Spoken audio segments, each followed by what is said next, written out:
último final de semana entrou em cartaz aqui em São Paulo o musical A Cor Púrpura, que era um dos que eu estava mais ansioso para assistir nessa temporada. Ele ficou em cartaz durante 3 meses, mais ou menos, lá no Rio de Janeiro. Fez muito sucesso tanto de público quanto de crítica. E aí só aumentou minha ansiedade para assistir. Eu vou contar para vocês agora se vale a pena, se superou minha expectativa, se você pode considerar o último musical de 2019 ou o primeiro de 2020, porque eles seguem em cartaz aí durante um tempinho. Vamos lá?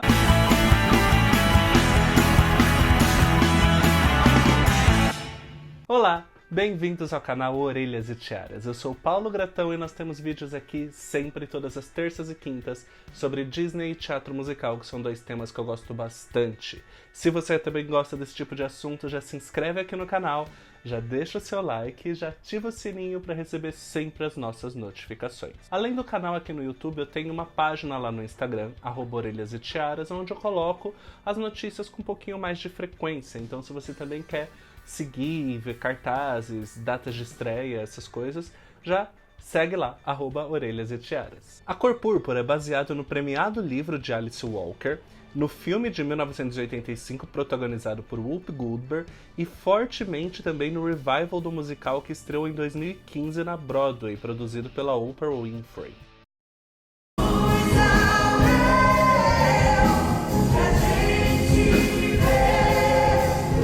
Ele conta a história da Cilly, que é uma jovem abusada pelo pai. Ela chegou a ter 2 filhos dele antes dos 15 anos e ele separou ela dessas crianças, até que ela é forçada a casar com o Mister, que é um homem super poderoso ali da região. Se passa num período pós-escravidão, ali na região do Tennessee, nos Estados Unidos, então é tudo bem no campo, bem rural, mas a Cilly vive tudo que se pode esperar de ruim. A pessoa que ela mais ama no mundo, ela acaba sendo separada por causa desse casamento forçado, que é a irmã dela, que é mais nova, a Annette. E no casamento ela não é só abusada, como também ela é ameaçada diversas vezes. Ela é escravizada a cuidar dos filhos do Mister, que não são filhos dela, e também a cuidar da casa, cuidar dele. Ela é violentada e constantemente atacada, chamada de feia. Gente, a vida da Cilly é um inferno. Por isso que a peça ela é tão importante para os tempos que a gente vive hoje, porque ela fala de racismo, obviamente. Nós temos 18 atores negros no palco, isso é maravilhoso. Fala sobre machismo, sobre violência doméstica, fala sobre violência contra a mulher, fala sobre feminicídio e masculinidade tóxica, que são assuntos que a gente vê direto na mídia, infelizmente, em 2019.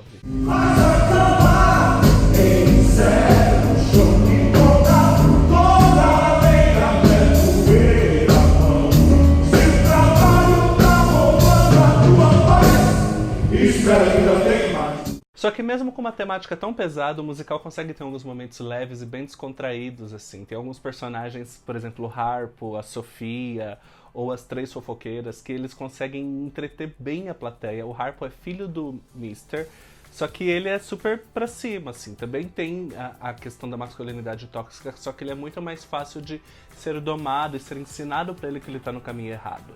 Principalmente porque a mulher que ele se casa, a Sofia, não é nada fácil. E ela não aceita qualquer coisa, não. Esses personagens que eu falei, principalmente, que fazem mais o lado cômico da história, eles têm um trabalho de corpo e de voz incrível. Esse elenco foi escolhido, sabe, a dedo mesmo. E também tem a personagem quase mítica, assim, a Shugavere, que ela impacta quase todos na peça. Ela impacta a Cilly, ela impacta o Mister, ela impacta o Harpo. E ela chega...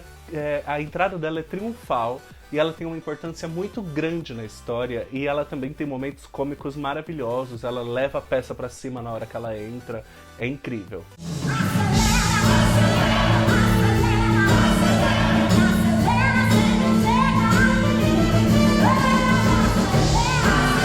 As músicas têm influência gospel e R&B, são incríveis, deixa o musical ainda mais poderoso, porque são músicas poderosas. Só que também é perigoso, porque assim, o musical já começa lá em cima.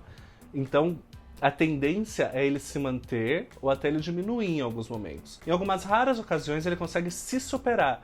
E aí fica mais incrível ainda. Só que a aposta por manter sempre lá em cima, sempre com agudo, sempre com notas altas, acaba fazendo com que em alguns momentos ele fique plano. Poderia ter mais entonações, mas isso eu entendo que não tem nada a ver com a montagem brasileira, isso vem da obra original. E também não tiro mérito porque as músicas são incríveis. Só que eu tentei ouvi-las depois, porque eu sou do tipo que se eu sei que eu vou assistir um musical, eu não quero ver nada externo. Então eu não vou procurar bootleg, eu não vou procurar cenas, eu procuro depois que eu assistir. E até a trilha sonora. Eu já tinha ouvido há muito tempo atrás a da Cor Púrpura, só que eu não tava com ela fresca na cabeça. Eu fui ouvir novamente depois que acabou a peça, e sem as cenas eu não conseguia ouvir ela tão bem quanto na peça, com as cenas acontecendo, porque é um tom sempre muito parecido. Na peça, as músicas ficam incríveis. Os últimos reviews que eu fiz de teatro musical, eu lembro de ter mencionado que não eram para público de musical. Esse é o contrário. Esse é para público de musical.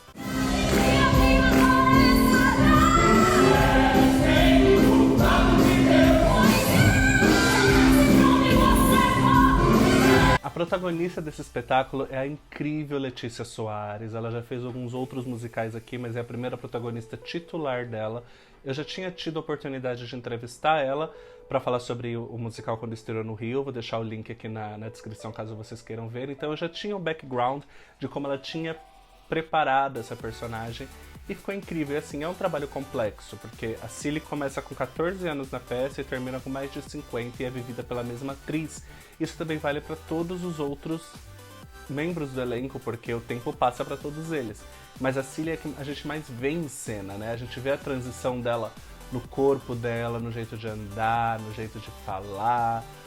Tá linda. O número principal, que é o que a maioria das pessoas conhece, que a gente espera para que chegue, que acontece lá no segundo ato, I'm Here, que é o solo da Cilly, que é fortíssimo, é maravilhoso. Gente, foi a primeira vez aqui no Teatro Brasileiro que eu vi as pessoas levantando para aplaudir no meio da peça. Eu falei isso no meu Twitter, inclusive, e eu fiquei extasiado, porque eu também senti vontade de levantar e aplaudir, e assim, acabou a música, só que ainda tinha mais, sei lá, 20 minutos, meia hora de peça. Ela, claro, não escondeu a emoção, e foi emocionante, é uma palavra muito básica para eu falar o que foi aquela noite. Isso também teve muito a ajuda das versões que foram feitas das músicas, porque por se basear em algumas características específicas dos Estados Unidos, é muito trabalhoso você trazer isso para nossa cultura.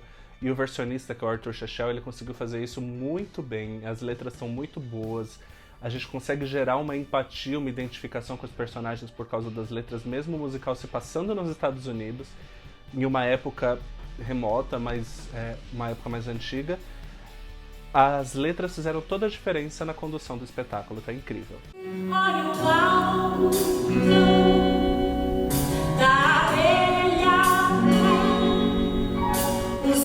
E a parte técnica também me agradou muito nesse musical, porque ele é basicamente, ele tem um cenário mais básico, que é feito de madeira, uma estrutura que vai se moldando, e se fosse só isso ele ficaria básico, só que eles conseguiram incrementar com muita luz, então tem vários cenários que aparecem na sua frente. Justamente essa aposta por um cenário mais minimalista me chamou muito a atenção, porque boa parte de teatro é imaginação.